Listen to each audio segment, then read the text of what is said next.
So today we have Aminah Jomah. She graduated with a BA in Studio Arts in 2011. She's currently enrolled in the Masters of Fine Arts program here at the University of Saskatchewan. So Aminah is interested in exploring and questioning notions of place, identity, displacement, and transformation. Her exploration of identity and place stems from the fact that she is Middle Eastern as much as she is Canadian. She is constantly renegotiating her existence within space and how she can relate to the physical geography. Aminah's artistic practice is experimental and process-driven.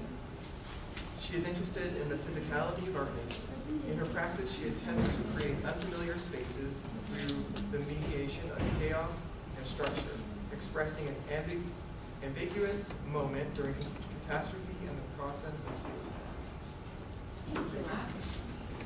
So, to begin the presentation, the title of the presentation is A Transitional Gaze, and throughout, while we're looking at the work, you'll see why I titled it this title. And as mentioned in my introduction, it is my interest and my exploration in place and identity stems from the fact that I feel that I'm both Middle Eastern, Lebanese, and Canadian at the same time. And so it's this question of how do I answer that question, or how do I understand that situation? Do I have to decide, or can I do both? So most people think I immigrated from Lebanon. I was born in Lebanon and immigrated to Canada, but in fact I was born in Canada and moved back to Lebanon in 1990 and returned to Canada in 2003.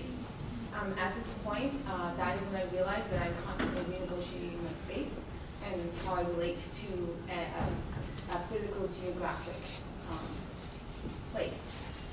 So while I'm in Lebanon, I'm constantly thinking about Canada and wanting to be in Canada, and while I'm in Canada, I'm constantly thinking about being in Lebanon, wanting to be in Lebanon. And so this quote resonated with me when I found it and I read it. Just as none of us is outside or beyond geography, none of us is completely free from the struggle over geography. I found this quote to be very important and very for my practice and for the processes that I've been working with.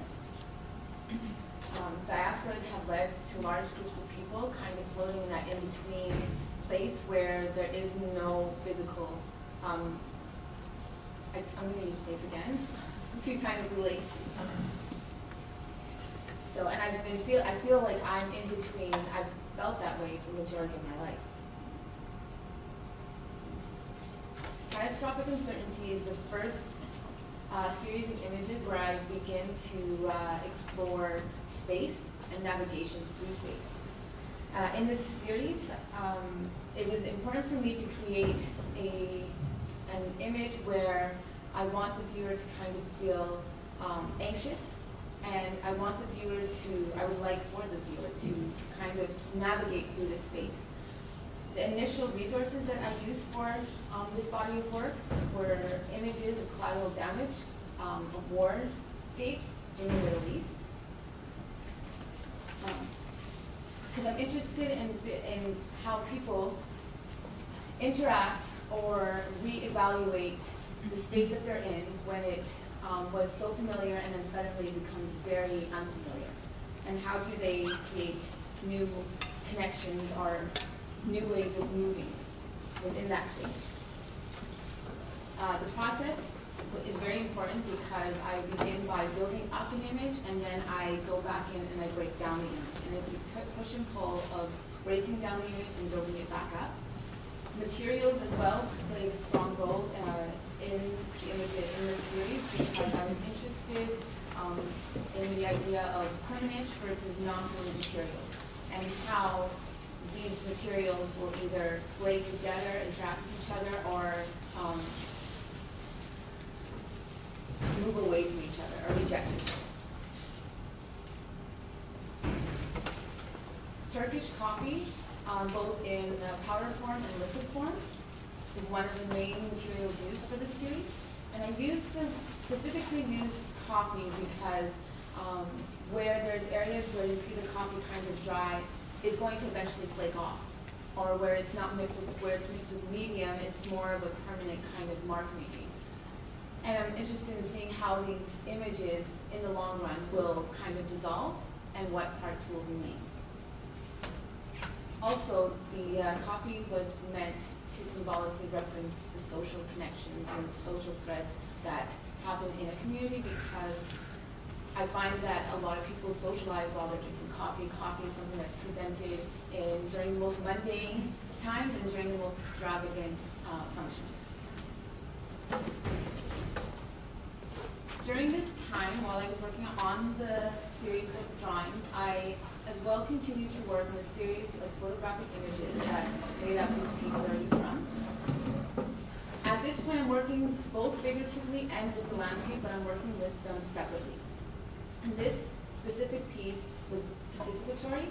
I went around, and I guess the reason why I decided to do this series was because I'm constantly asked, where are you from?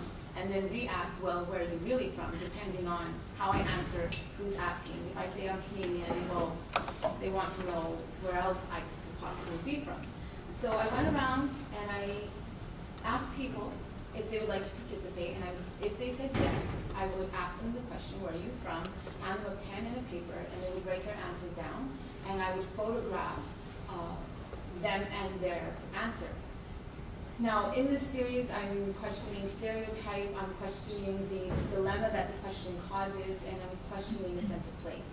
When you look at these images, some of us, I feel, are born and raised in Canada, yet we identify in the places where we come from ethnically or where we belong ethnically, if that makes sense, and vice versa. People who immigrate to Canada may identify themselves as Canadian, and I feel that kind of push and pull as an interesting layer and complicating the way I'm researching this question.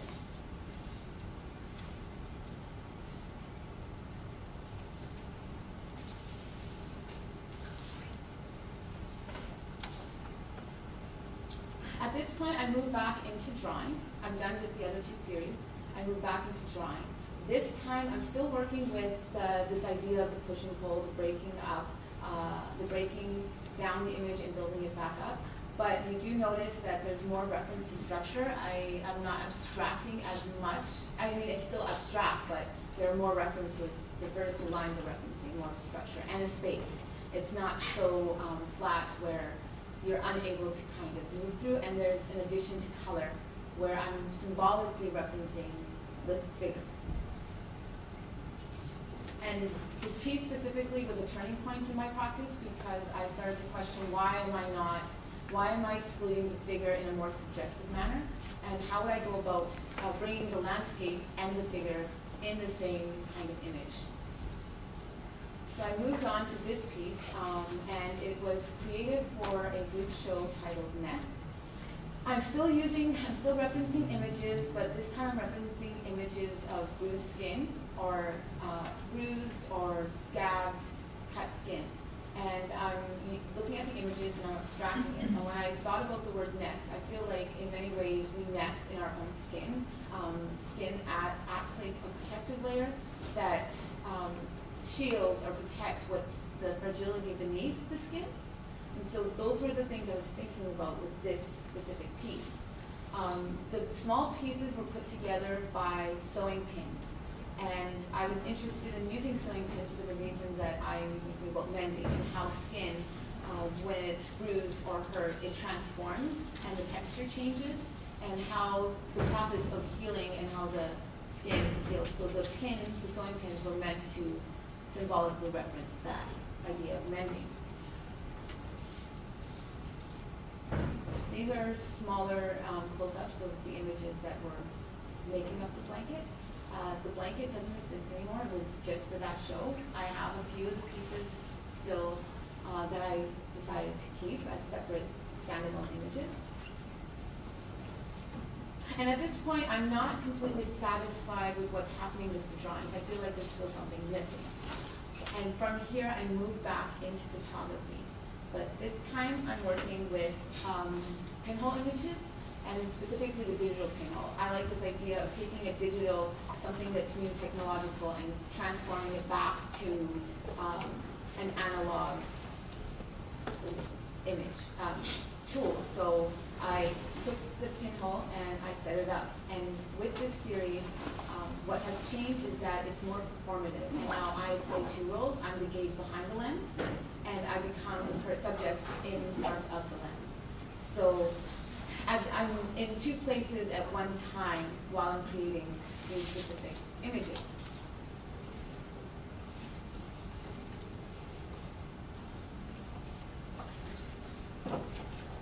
The images stem from this, at the time that I created these images, my mind was occupied with mass burial, and specifically mass burial that takes place in warscapes, where there really is no time to mourn the dead, and specifically where the graves aren't marked, and the people are quickly buried, and people have to kind of forget and move on in order to survive.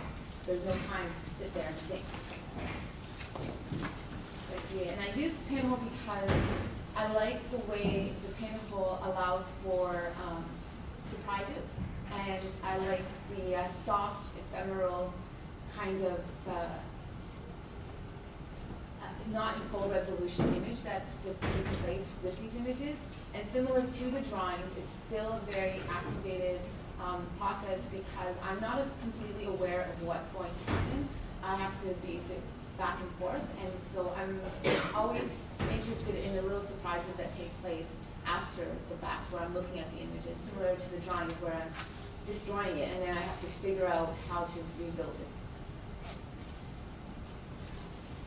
And like I was thinking about, I titled the work Rebellious Death because I was thinking about this idea between the living who have to, between this idea of forgetting and remembering, and the dead who are faced with this idea of survival and defeat.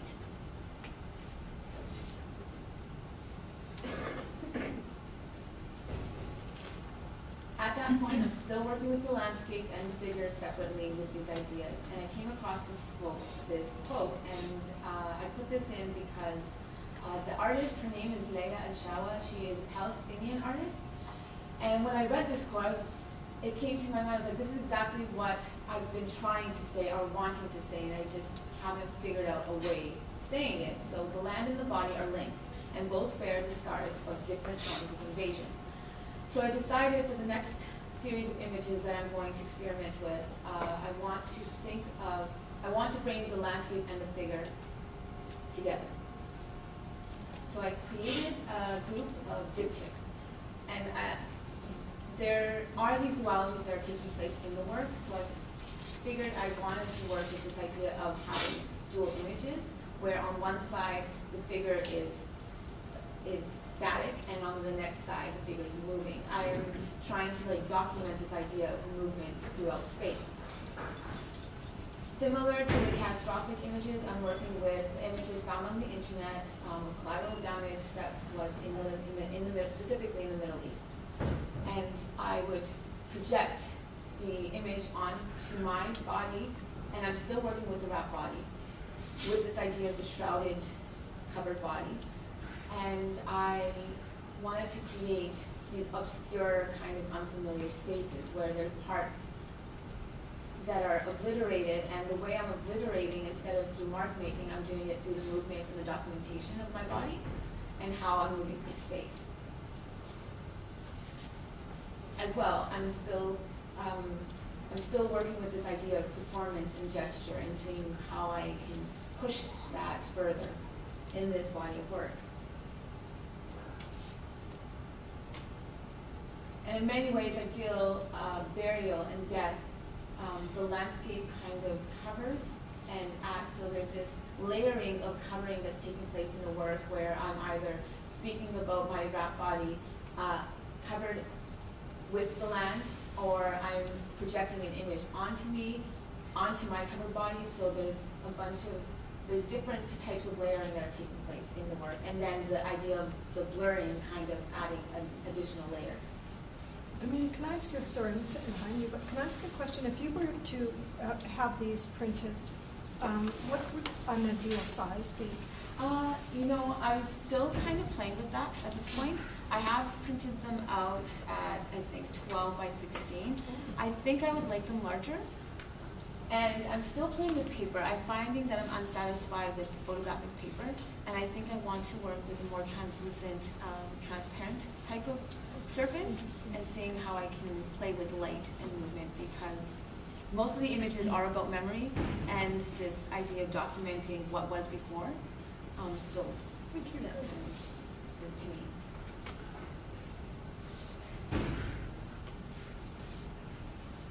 This piece is titled Transience, and it's a triptych. And as well, it's this idea of the body kind of moving through space. So it begins out more static, and then it's moving, and then to the very last image where the body, the figure, no longer is referenced, or you can't really tell what it is.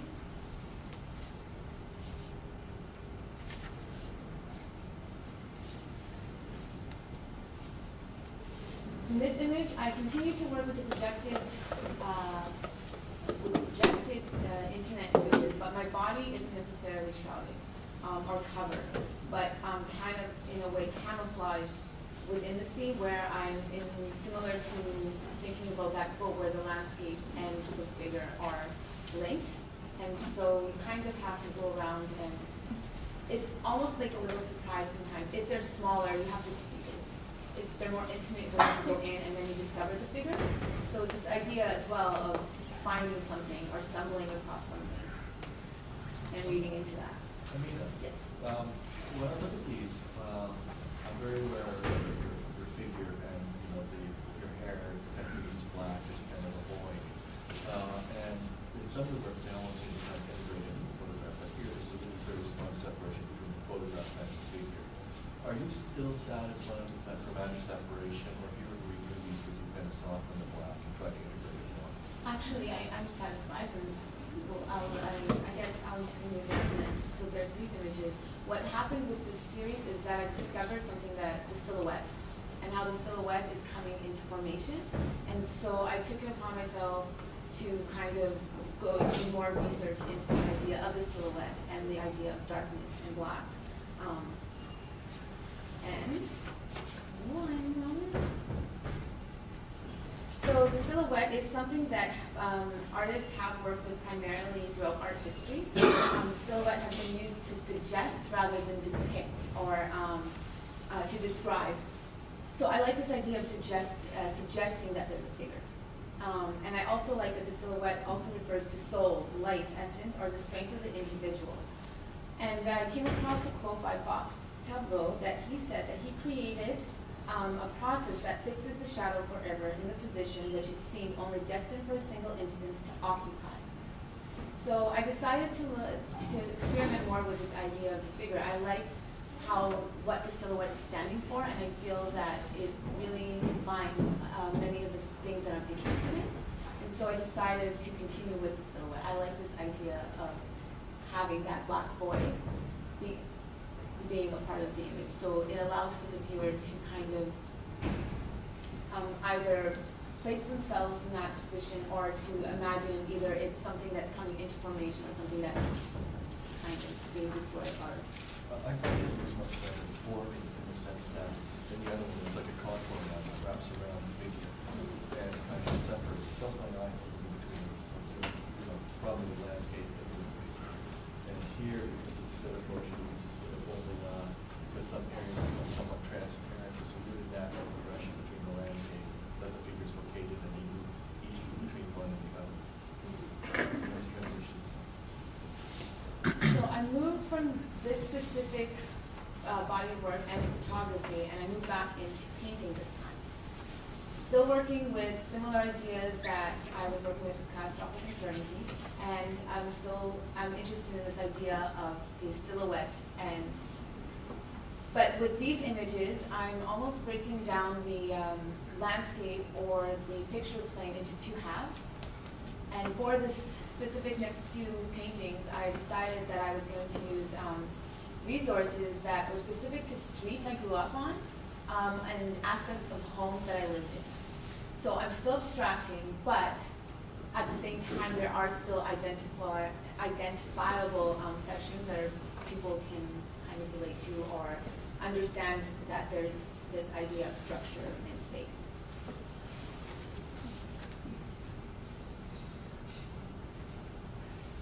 again, I'm breaking the image into two halves. I will just note with this specific piece, the underpainting was created with mud river, that is from the Saskatchewan mud river, from the river, and then I started the image drawing with that mud.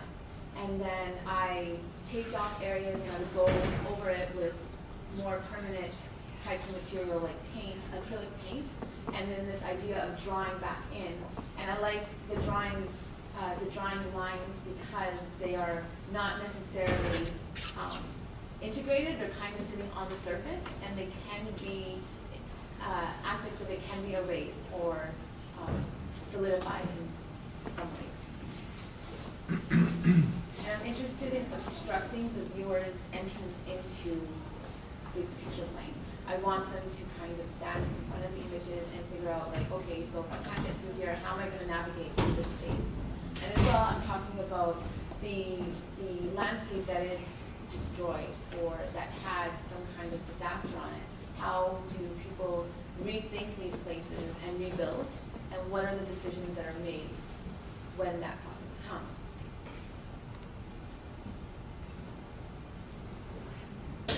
This image specifically I'll go back to is half of it is a street here in Saskatchewan and half of it is a street that right in front of my house in Lebanon. So I'm again breaking up this point, but they're going further back, meeting at a specific point. And the image on the side, like the structures, the vertical and horizontal lines, are suggesting, I'm trying to imply this idea of something either being built up or something coming down. So it's up to the viewer to decide. This piece, as well, there's a lot of black silhouetted areas that's taking place. And I came across a quote by Homi Bhabha, and he described darkness as a signifier of both birth and death at once. So I decided that it is important that the silhouettes and implications of some structure remain dark to symbolize this idea of birth and death and the rebirth of something. And I'm also interested in this idea that darkness is a threshold between coming into formation and to its destruction or to its demise, whichever way it is, it's like at that point. So this image, there was a lot of work that went into this painting, a lot of layers that were taken out and put back in. But what I started to realize is that my gaze is going back and forth between being a part of and being on the outside. Which brings me now to this image that I'm going to talk about. On December 25th, 2003, I traveled back to Lebanon. I thought it would be an important gesture to do if I got on a plane and made my way and went from point A to point B and back to point A, and documenting my movement through space. I'm interested in this idea of when you leave a place, you remember it the way you left it. You think in your head that it's going to be exactly the same way when you left, and then you go back and you realize that everything has changed. Nothing's static. Everything is forever changing. And so I decided. So this is one of the images, and most of the images I took on this specific trip were either through my car window, or while I was walking in the street and wandering, and I would stop, take a picture. So there really isn't. I'm not staging these images. It's just a matter of me walking around and photographing. And from this trip, I decided that I would create a blog that would, and I'm just going to go to it. Oh, there it is. And kind of go through it a little bit and describe. So I'm documenting my movement through space. And I'm trying to create, I'm sorry, some of these images are a little long. But what I found interesting about moving is, going back to Lebanon, was that right now Lebanon is politically not, there's political unrest and there's a lot of things that are taking place. But I was surprised to see that there's a lot of construction happening. For me, construction in these pieces and in my paintings, or this idea of constructing, is this, symbolizes or represents hope. That you're never like just giving up and letting go. It's like this constant renewal that's taking place. And so the images I'm about to scroll through are images where I'm on the ground looking up. And I found it interesting that there's always these new structures next to these kind of broken down, beat down structures as well. And the cranes, there were cranes everywhere, and they always felt, it's almost like they were people that were standing, and from the way I was looking up, it kind of gives that, it gives them this sense of pride almost, it personifies them in a specific way.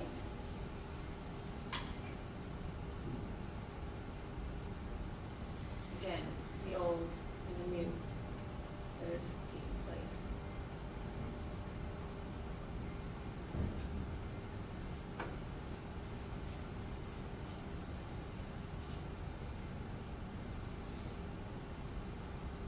Found this building very interesting because of the way the greenery has grown and kind of overtaken what is around it and its surroundings, and it's become part of the building, where when this building may have been built, that nature, that tree was not specifically that large. This reference to building as well, construction. So I'm just going to zoom down a little bit because you've seen these pieces. And as well, the images, the title of the blog is A Transitional Gaze. And I titled it that way because I am transitioning and constantly changing my gaze from being on the periphery to being inside.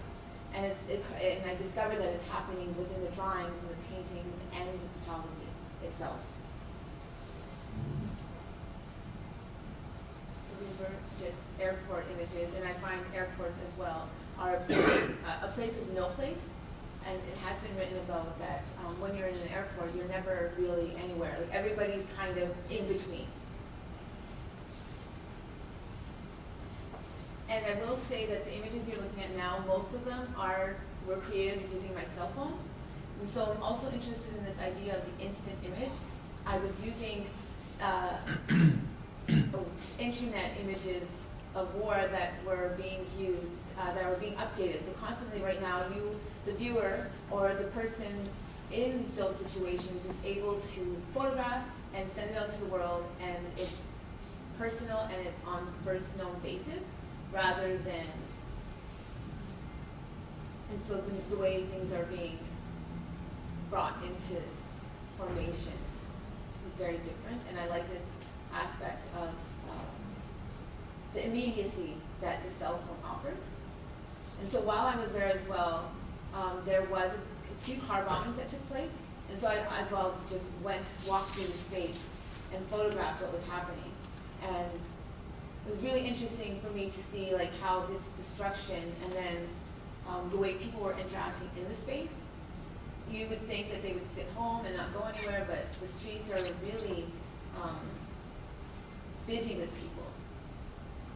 And you see this like idea of this construction and then the destruction. And that's all I have. I don't know why I won't go further down, but feel free to go to the website, to the blog, and I do have some writings on there that kind of describe my process and what I was thinking of when I was moving to the space. While I was there as well, I got a chance to go and visit the house I grew up in and where I spent my formative years, specifically. And it was really weird walking through the space. The house hasn't been lived in for 9 years to date. And so it was interesting to go back into the space and see what was left behind and how things were left behind, and if they were put back where they actually were when my mom had left the house. And so I decided to create a series of images in response to the images that I was creating in my studio, where I was projecting a space onto me, where now I'm physically in a space, but I'm still working with this idea of the silhouette. So my intention was to go back to Tableau's quote, in that I'm trying to fix a shadow or silhouette, fixed in a position which seemed only destined for a single instance to occupy.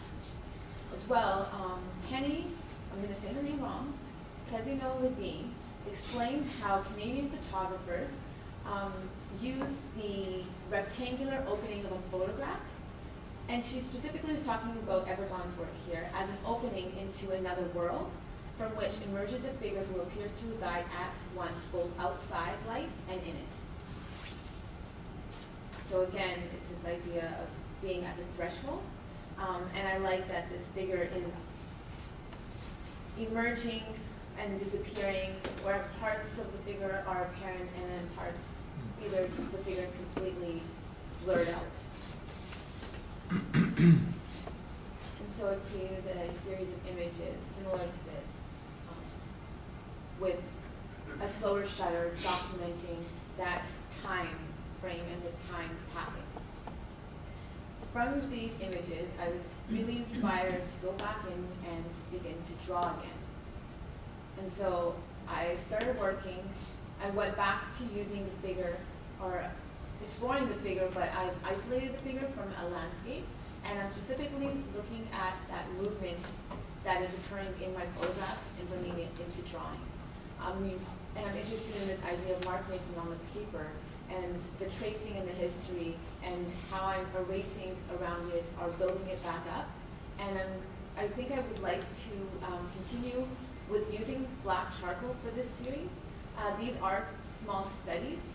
I'm not sure where I'm going to go with them or what's going to happen. I do want to explore the size and the material, and see how I can kind of bring all the ideas I've been working in with to be part of, to resonate with this smaller body of work that I've been working on. And so that's where I am right now with my practice. So thank you for listening, and if you have questions, feel free to ask. Thank you.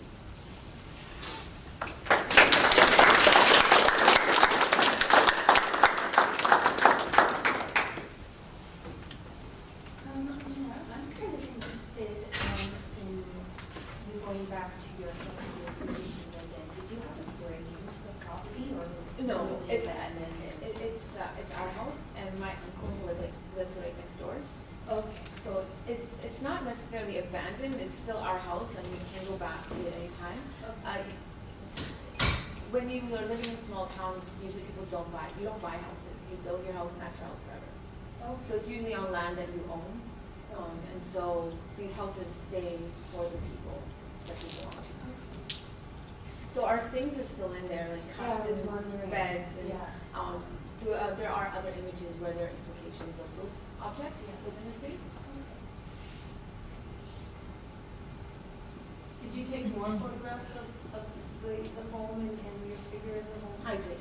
You just didn't show them all? No, I just decided to choose a few, because I did take many images, and I did take, I isolated some of the objects and just photographed the objects as well.